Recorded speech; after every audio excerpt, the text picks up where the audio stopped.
Hello everyone, welcome to my first video. And in this video, we will be solving the 4x4 my way. And you might be like, hey, what do you mean by your way? Well, what I mean is there's many different ways you can solve a 4x4. You can solve a Rubik's Cube many different ways in general. You can solve it with different algorithms, just being creative and seeing if you can solve it. There's multiple ways. And why what I'm saying my way is showing you the steps I take to solve a 4x4.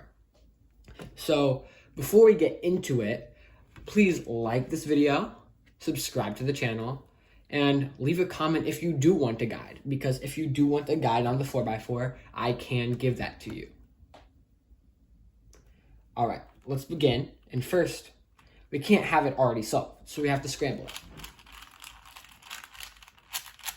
And with scrambling, if you're scrambling in front of someone who does not know how to cube, you always got to make sure you're not looking, do very fast movements, so they don't think you're remembering it, even though it's not possible.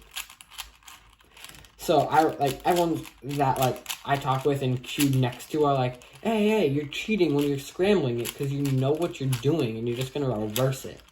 Like, I'm not that smart, guys. Come on, no one could do that. Well, maybe someone could out there. And we just check, make sure it's scrambled enough. I think that looks pretty good. And all right, the first step for solving the 4x4. You ready for it?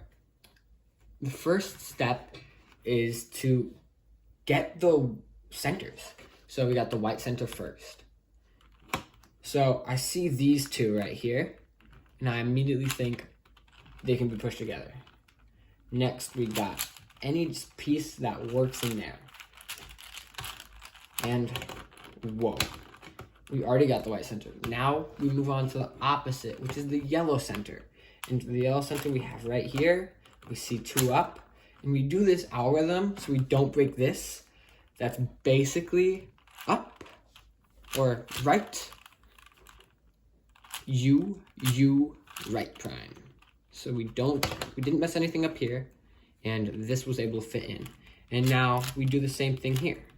But for this one, we always make sure we have the majority of pieces in this on the left side, and preferably in the left top corner, so we can do it without breaking it.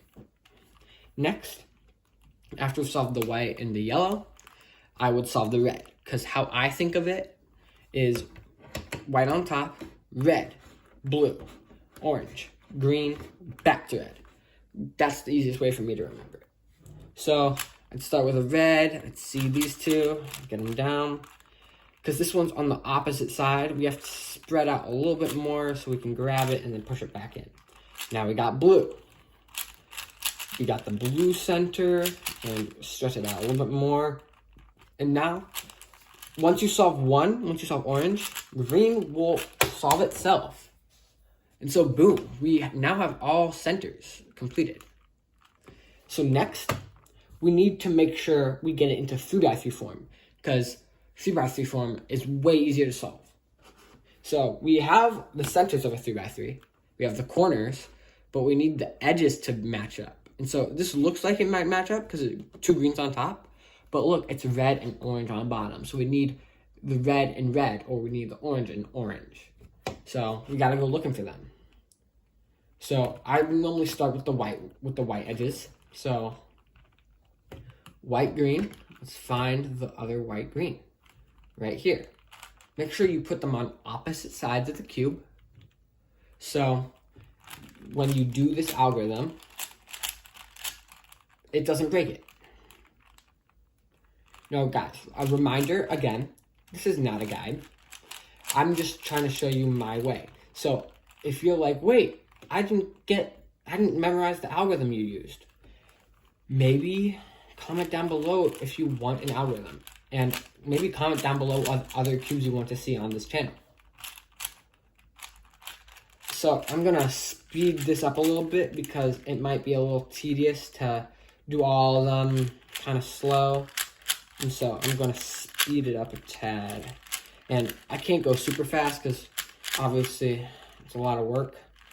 And so if you're looking for ways to solve the 4x4 really fast and get like really good times, then I'd probably want you to go to like a guide that's for speed cubing. This is just showing you how it could be solved and how I solve it. So now we have all the edges, and it can be solved like a normal 3x3. And maybe because you're watching the 4x4, you already learned the 3x3 and are looking for something harder. So I'm gonna very briefly go over the steps. I'm gonna tell you the steps that we do for 3x3. So 3x3, we got to get the cross, and so we're just gonna do that.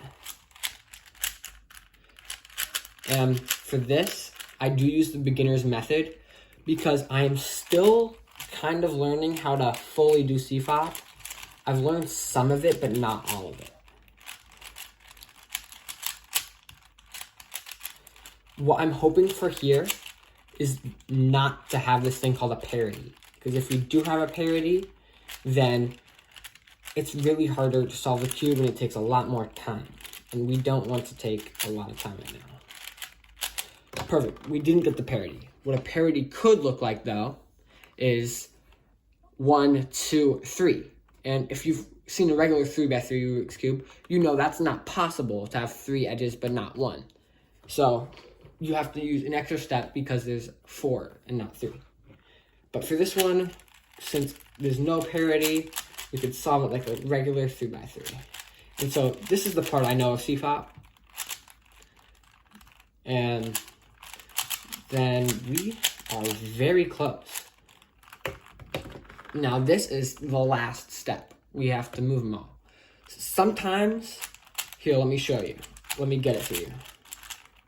I think the most often thing is normally,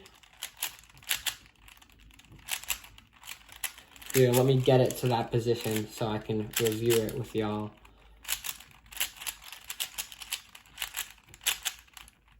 Oh well. So most of the time it could be like this, or it could be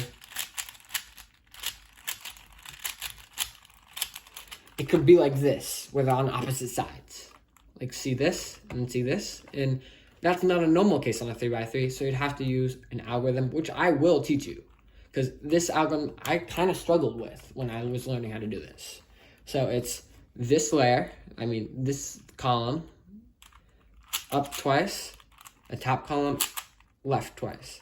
This column up twice, 2 of the top columns twice, this column back up twice, and then boom, we did it.